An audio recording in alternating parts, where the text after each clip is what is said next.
The biggest change in sales is not the digital toolkit. And I want to be very clear about what I'm saying here because I like the tools, I use the tools, but that's not what's changed. And if you focus on that, you're going to be distracted from the real change that's going on in the world of sales right now because it's around value creation and it's around a whole bunch of different skills and attributes that are necessary to succeed that have nothing whatsoever to do with digital. So I want to talk about some of this. So first off, let me just say, the tools are being poorly used anyway. There's no doubt in my mind. I just had a video shoot with Gerhard where we did a talk about my new book, Eat Their Lunch. And he read to me the last 4 or 5 in-mails that he got on LinkedIn, and they sound very much like mine. Do you have time to chat? Can we schedule a meeting? We have this product. We have this solution. We're creating great results for all these people. There's absolutely no value creation. There's no insight. There's nothing about me or my business. In many cases, all they've done is just spammed a bunch of people with something that they want. And if that's social selling, don't do that. If you decide that you're going to share insights, there's a better way to do it. And we'll talk about that at some point here on the show. But right now, I want to make a different point for you. What's changed in sales is what's expected of a professional B2B salesperson. And the first thing that's expected of you is that you know things. This means that you have what I would call business acumen and situational knowledge. You understand your business. You understand your client's business. You understand the intersection of those two businesses, where they come together. And you can talk about that line between these two businesses coming together. How should you think about this? What should you be doing now? What should you be worried about? What are the opportunities for you? That's the biggest change. So the bar has been raised tremendously from, great, you know about your company, your product, your solution, I don't care, to, wait, you know about my business and how your business can help my business grow and move into the future.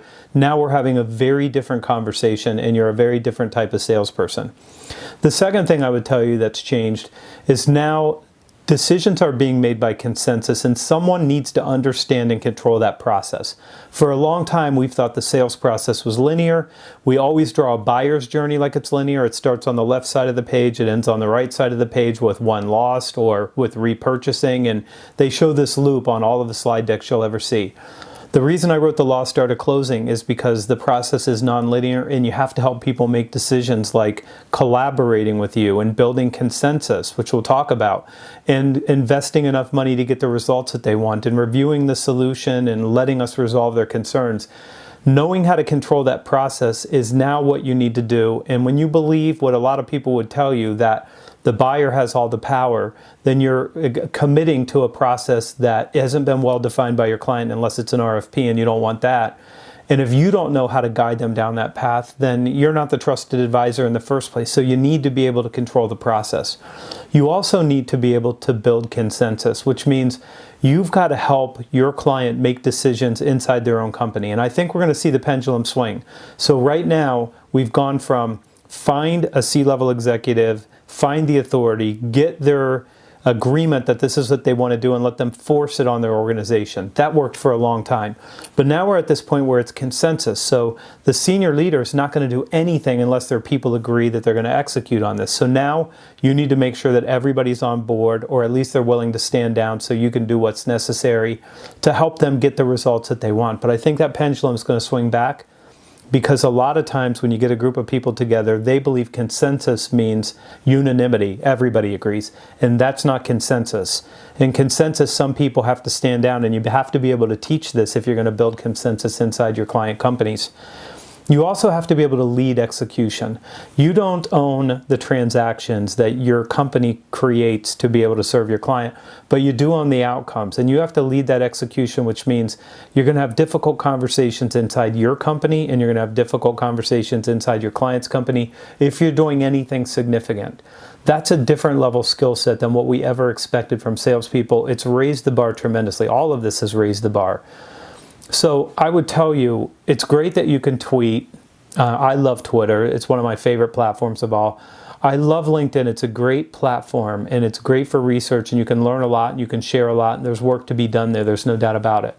But if you believe the tools are a replacement for business acumen, situational knowledge, the ability to work inside your client's company, the ability to build consensus, all of these things have changed sales more than digital ever will.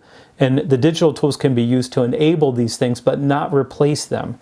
So if I were going to train a salesperson, social selling would be the very last thing I would do, because all of these things are really the tangible and intangible things that a salesperson needs to do to succeed. So I'll just tell you, the tool that matters the most and the one that you have to master is the one between your two ears. The brain that you have been given, that you can develop, and that you can develop in a way that allows you to serve people better, is the most important thing for you to work on as it pertains to your sales results. So hit the like button, share this with someone who needs it, and hit subscribe, and I'll see you back here tomorrow.